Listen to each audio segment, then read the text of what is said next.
Fala pessoal, todos bem? Sejam todos muito bem-vindos. Eu sou o William Godoy. Esse vídeo tem o patrocínio da Parimatch, parceira do Campeonato Brasileiro e também parceira aqui do nosso canal. Nós temos aqui um cupom promocional exclusivo para você que te dá bônus em dobro, que é WFLA. Então aqui, aproveite para você ganhar bônus em dobro até R$ 1.500. Depositou 100, retorna 200, depositou 200, retorna 400, 400, retorna 800, até 1.500 aqui com o nosso cupom WFLA. É muito fácil, você cria a sua conta, faz o seu depósito, você tem várias opções para fazer o depósito de forma segura e rápida e insere aqui o nosso cupom WFLA. A Parimatch tem um atendimento 24 horas nos 7 dias da semana. Estou deixando no link na descrição do vídeo o link para você fazer o seu download, fazer o seu depósito e inserir o nosso cupom WFLA na Parimatch. Bom, galera, vamos falar praticamente mercado da bola, né? Primeiro começa com uma boa notícia para o Flamengo. Que é o Terans. O meia uruguaio está de saída do Atlético Paranaense e não enfrentará o Flamengo já nesse jogo de ida no Maracanã. Então, Terans está fora do jogo, o Flamengo enfrenta o Atlético Paranaense sem esse meia uruguaio ali, que é muito importante, né? Um jogador, inclusive, em alguns momentos ali de bola parada. É verdade que tem alguns momentos ali que o Terans não jogou a decisão da Copa Libertadores, né? Começou no banco de reservas. Mas é um jogador diferenciado ali para aquele meio de campo ali, que chega ali no ataque, aquela ligação ali com o Roque. Ele foi para o futebol mexicano, vai para o Pachuca do México, vai ser ali vendido por cerca de 18 milhões de reais.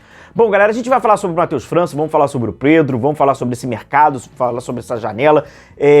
Os valores que a gente vai falar já podem fazer a conversão todos em euros, tá? O Flamengo compra em euro, vai vendendo ali em euro, então a gente já traz os valores, já não precisa nem de fazer a nossa conversão. Primeiro sobre o Matheus França, o Flamengo teve ali uma proposta inicial do Chelsea, que está interessado no Matheus França por 20 milhões de euros. Pois bem, o Flamengo quer ali algo em torno de 25 milhões. Essa diferença de 5 milhões, perfeito. Quem está intermediando essa negociação do Chelsea com o Flamengo é o Bertolucci. Então, assim, a gente sabe, né, que o Flamengo, ele tem, né, a direção do Flamengo, ele é sobretudo do Marcos Braz, né? Ele tem uma relação ali próxima com alguns, né, empresários, com alguns agentes, jogadores e tal. Entre essa grade aí de relacionamento que o Marcos Braz tem, a gente sabe que o Bertolucci, né, ele é muito influente para a chegada de jogadores do Flamengo. Na ocasião, agora, o Bertolucci estaria intermediando em pró do Chelsea. Mas como tem essa proximidade, enfim, eu acho que, dependendo ali, é fácil a matemática bater e, no caso, o Flamengo, então, vender o Matheus França. 20 foi a primeira proposta do Chelsea, o Flamengo ali está buscando 25, tendo o Bertolucci como intermediário. E aí, o mais importante até passa pela notícia do Pedro. O futebol árabe, ele faz um caminho muito parecido com o que o Flamengo faz, no sentido seguinte. O Flamengo também faz isso. Ele vai primeiro no atleta e depois ele vai no clube. O futebol árabe, ele faz isso. Primeiro, evidentemente, ele tenta crescer o olho do atleta por uma questão salarial, que é incomparável. É incomparável. Então, o Pedro vai lá, recebe uma proposta por quase ali 6 vezes mais, receberia, né, mais de 5 milhões de reais, um absurdo dentro da ordem do futebol mundial. Pô, Pedro ganha mais do que 5 milhões de reais, não ganha em lugar nenhum. Mas o futebol árabe está à parte, né, dentro dessa ordem do futebol mundial, um movimento muito agressivo, né, que tem alguns incentivos, mas enfim. Então ele vai primeiro no atleta para depois ir ao clube. O Flamengo também faz isso. E aí mais à frente a gente vai falar o porquê eles fazem isso. O próprio Flamengo faz isso, se beneficia disso. E aí acontece o seguinte. A proposta do Al Hilal ao Pedro, né, mais de 5 milhões, assim, os vencimentos, uma coisa absurda, né, de reais. E para o Flamengo 30 milhões de euros. É muito. É muito.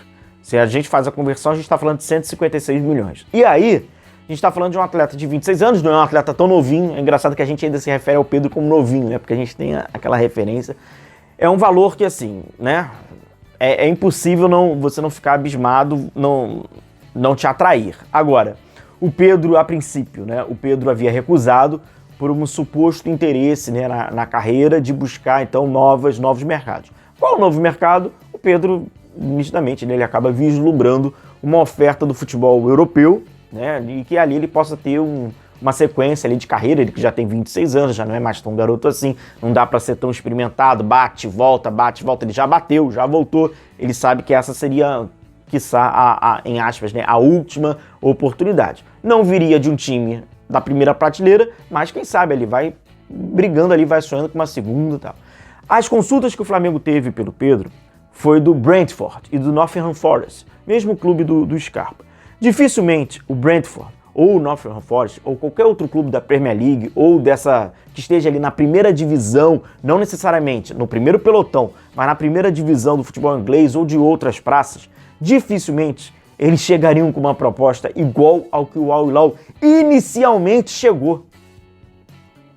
Porque a gente tem que ver o seguinte, é uma proposta inicial. O 30 milhões de euros do Al Hilal é inicial. Ninguém começa a negociação com o valor, com o máximo que você pode chegar. Então, assim, dificilmente chegaria. Né? O Chelsea já é um outro caminho. O Chelsea já tenta ali buscar o Matheus França por 20, o Flamengo vai tentar negociar por 25 milhões, talvez chegue por 25 milhões, mas a idade do Matheus França, a idade do Pedro, a ótica de um Brentford, de um Nottingham Forest no mercado do futebol inglês para a do Chelsea é diferente, eles são completamente diferentes. Então, não, poxa, porque o torcedor pode pensar assim, se chegou 20 no Matheus França, chegar no Pedro dá para chegar a 40, né, pô? Mas não é assim. Não é assim, é completamente diferente.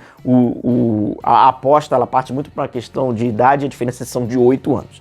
Então, não vai. E aí o que acontece ao Flamengo é o seguinte, olhando unicamente ao caráter financeiro, o Flamengo não vai conseguir ter uma proposta da Europa praticamente possível de 30 milhões para um atleta de 26 anos, independentemente de qual é a qualidade, qual é a importância dele. O europeu não está nem aí para a qualidade, para a importância dele para o seu time, né? No caso, para o nosso. Ele está pelo investimento dele. Então, financeiramente, seria da Arábia. Agora, cara, quando você pega assim uma proposta como essa, o jogador acaba recebendo uma proposta como essa, é impossível não balançar. Sabendo que é uma proposta inicial, hoje, no atual, como o futebol saudita, né, tá ali se armando, tá ali se forjando, eles contratam quem eles quiserem. No final, eles contratam quem eles quiserem. Uma proposta inicial para o Pedro, envolvendo quase 6 vezes mais do que ele recebe do Flamengo. Lembrando que ele recebe quase 1 milhão no Flamengo. 30 milhões de euros numa transação, para agilizar. Uma janela como essa, que vai até 20 de setembro, preocupa. E uma outra questão que preocupa e preocupa demais, e aí é o grande ponto desse debate, é o seguinte. Você acaba ali, o Pedro é convencido, você vende ali o Pedro. Você está entrando na reta final da temporada, vendo pela ótica, né, do nosso calendário. Tem uma questão do imediato e uma questão a longo prazo que preocupa muito, uma reposição de uma peça, de que não é um jogador, não é mais um jogador, é um jogador muito importante pro elenco. Pode ser que hoje ele entre ali na reserva, entre 45 minutos, esteja no revezamento junto dessa roda do São Paulo, mas é um jogador muito importante pro Flamengo. O histórico recente, ele comprova isso. Não tem o porquê, né, surpreender com a importância do Pedro. Agora, pro Flamengo, é perigoso porque você tá durante o meio da temporada, numa suposta venda do Pedro, você vai ter aquele montante daquele dinheiro ao seu lado, mas para a montagem do elenco, no decorrer, é complexo, é complicado, e o Flamengo tem, ao meu ver, um ponto que ele joga contra ele, que é nocivo ao Flamengo. A falta de perspectiva do que é o Flamengo ao médio prazo, ele influencia demais o que é hoje o do Flamengo. Porque você vai falar assim, você vende o Pedro, aí você tem lá um leque de opções. Você perde um centroavante, um homem de referência. Você perde, né, aquele homem goleador que tem uma característica completamente diferente do outro atacante que você tem, que é o Gabigol, e o Flamengo ele tem, né, essas duas vias que são completamente diferentes. E se você tem um treinador inteligente, você consegue utilizar, apesar do burburinho externo, como cada um de uma vez, você de uma forma inteligente, você consegue forjar esse time, porque eles são completamente diferentes. E aí você vai no mercado, dinheiro você vai ter para repor.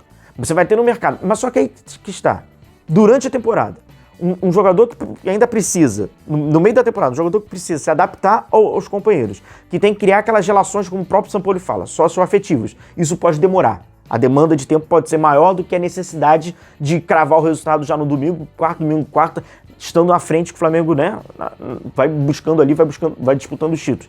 E tem um outro ponto, e esse que é o principal ponto. Você buscaria um atacante de qual característica? um espelho ao Pedro, um jogador mais de área, um jogador mais de referência, um jogador, né, mais ali mais para definição, um jogador que empurra ali a defesa, né, de uma questão um pouco mais física para fazer a retenção, ou você busca um jogador próximo à característica do seu outro atacante, que é o Gabigol, porque no caso, como hoje o circuito tá ali mais para um jogador como esse, então vamos ter dois e não vamos ter uma opção diferente. E aí o que está outro problema é o seguinte: qual é o planejamento do Flamengo ao médio prazo? Ou seja, onde estará o Sampaoli daqui a um tempo? Daqui a alguns meses? Ele vai continuar no Flamengo? Ele não vai continuar no Flamengo? O planejamento do Flamengo, ele passa pelo Sampaoli, independentemente do que aconteça. Se cair na Copa do Brasil, perde na Libertadores, noites de mata-mata. E no Brasileiro não consegue chegar na liderança, o Sampaoli cai. E aí o Sampaoli caindo, você traz qual estilo de treinador? Esse novo treinador, ele quer qual modelo de contratação que você quer? Ah, não, mas aí você já fez há 6 meses atrás um outro.